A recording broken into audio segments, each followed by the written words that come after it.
Leave it to Elliotte Friedman, man. It's Friedman and it's Saravelli. They went out there and had themselves some scoops that I wanted to talk about in today's video. Starting out with this, Friedman said on yesterday's Oilers Now show, he said it's unlikely that Nikita Zadorov is re-signing with the Vancouver Canucks. He heard the Canucks were not far away from his asking price, but it got to a point where neither side was willing to budge, even though Zadorov was willing to leave money on the table to stay with the Vancouver Canucks. And this is not a new idea. We'd already seen reports saying that Zadorov was willing to take a discount, but the question always was, what was his initial ask? Like, if Zadorov was asking for 6, but he's willing to take a discount for 5.5, then okay, that's a little much. If Zadorov was already asking for, let's say, 5, and his discount was 4.5, then okay, that's stomachable. But 4.5 to 4, you could say that would have been the sweet spot if there would have been some sort of a meeting between both sides, but the Vancouver Canucks are standing pat. Allvin and Rutherford are making their stance known that they're not going to sign somebody that would essentially be a third-pairing defenseman to, let's say, a 4.5 to 5, maybe $5.5 million AAV deal. Hughes, Soucy, Zadorov in that order. If you wanted to swap around Soucy and Zadorov, then okay, but still, investing that much money into one side of your defense, I could totally understand why the Vancouver Canucks would want to go in another direction, considering the money that Zadorov could get on the free agent market being maybe in the $5.5 to $6 million range too. Plus, with all the foreshadowing, everybody talking about what his wife posted on Instagram, how they were leaving Vancouver, etc., it kind of feels like this was inevitable, but at the end of the day, Zadorov, we acknowledge, was a very good player for the Vancouver Canucks in the 2024 Stanley Cup Playoffs. We'll never forget just the legacy that he had left behind. 8 points, 13 games played, 4 goals, 4 assists, such a clutch point producer. Not really too clutch in the end of the series, though, against the Oilers, but he still had 2 goals in 2 games and 2 assists in those 2 games as well. Zadorov was an absolute beast to start things out against Edmonton and end things off against the Nashville Predators. Unfortunately, though, it does not seem like that will continue. And maybe it's for the better, honestly. Like, we had said this as well, but if the Vancouver Canucks are going to invest so much money into Zadorov, you have to make sure that this is the version of Zadorov you get, not this. The playoff Zadorov was so good, but the regular season Zadorov was very so-so, not too substantial, just a regular old guy who happened to be big. So, let some other team go out there and overpay $6 million a year to Zadorov for, and allow him to maybe make their cap situation a little bit more difficult as the years go on. But when it comes to Vancouver, doesn't really seem like that's going to be a fit here. Now, I also wanted to talk about a different Canucks player and an update from Frank Saravelli, because if you take a look at Saravelli's recent trade targets board on June 13th, 2024, one of the names on the list is indeed Ilya Mikheyev. He lands on the trade targets board as the Canucks search for more cap flexibility. It's not Ilya's fault that he was a top 6 forward, it was my fault, Patrick Allvin said. Let's scroll down there and read past Marner, Natchez, Ehlers, Ullmark, all the way down to number 6, because Ilya Mikheyev is the 6th biggest name here on the trade targets board. Left wing, Vancouver Canucks, 29 years old, 2 years remaining on his deal at $4.75 million a year. In 23-24, Mikheyev had 31 points in 78 games, 11 goals, 20 assists. It's kind of weird to acknowledge that he even had 11 goals, because towards the second half of the season, the guy just did not know how to score.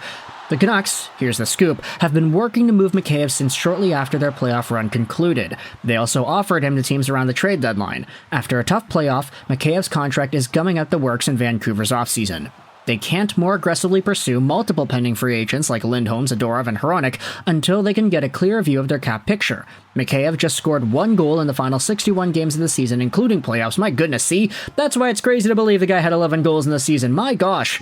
Are you saying that Ilya Mikheyev had 10 goals in the first 30 games of the year? That sounds impossible when you really think about it, but he did only score 1 goal in the final 61 games in the season, which is hard to do. He had a really good chance in Game 7 against the Edmonton Oilers, but yeah, we'll not talk about that a little bit more. As a result, teams are asking the Canucks to attach an asset to Mikheyev to move him, something they are balking at, saying that it takes a full year to recover from an ACL repair, and Mikheyev should be much better next season. Will he be? I don't know. I know Alvin and Rutherford, they like their speedy guys, which is why they got Mikheyev in the first place. But if this is the pitch, hey, it takes a full year to recover from an ACL repair, then why don't the Canucks just use him too? Okay, no, it's because he's too expensive and he's not good enough, I would say. Some teams are asking for an asset, though. That's kind of nuts. Imagine if it's Mikheyev and a second or something for future considerations. Let's go out there and talk about what exactly it is Mikheyev could be traded for. Puckpedia, the replacement website to Cap Friendly that everybody's tossing out there, tweeted this out earlier this morning. If Mikheyev at 50% is considered fair value, what is the pick value of the 50% retention? Using the Puckpedia Perry Cap Relief calculator, it's an early second-round pick. That's either what the Canucks may pay a team to do it, or their internal retention cost. And attached is a screenshot of their calculator over here, the Perry Cap Relief calculator. Ilya Mikheyev at 50% salary retained is about a second-round pick, around 34th overall, if you wanted to do the compensation. So that's a very interesting model to go out there and bring up, but if it is the case here, then Mikheyev in a second seems like it might be able to get it done. Who really knows? If you trade Mikheyev away at 50% salary retained, then maybe you get a second in return. Is that how it works? I'm not really too sure. But this is all in replying to Matt Sekera saying that the Canucks may have to retain salary given his 60-plus game outage, but they should not part with assets to get off of that contract. So instead of trading away Mikheyev at full salary with an asset, would you rather half that Mikheyev money, spend 50% of it yourself, and then not have to trade away an asset in exchange? It's a really interesting thought process, but of course, it opens the door to some pretty interesting trade ideas. Some of these teams might be interested in, I don't know, maybe wading away and getting themselves some extra cap space. But for Ilya Mikheyev, this is a guy who definitely does not show off well in a Vancouver uniform. He will find himself probably on the market for the next few days.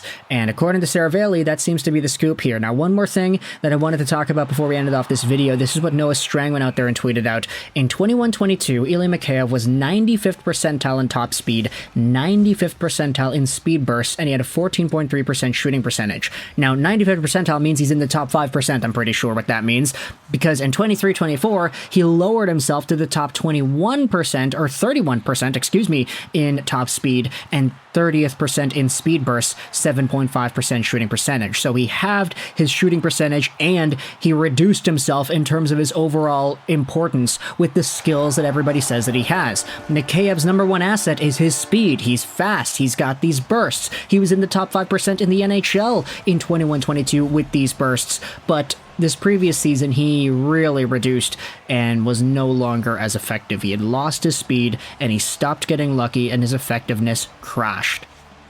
It's almost as if he tore his ACL or something. Yeah, so let me know your thoughts in the comment section below about Ilya Mikheyev being on the market and the Canucks officially trying to trade him away. What are your thoughts about Nikita Zadorov likely not re-signing in Vancouver via Elliotte Friedman?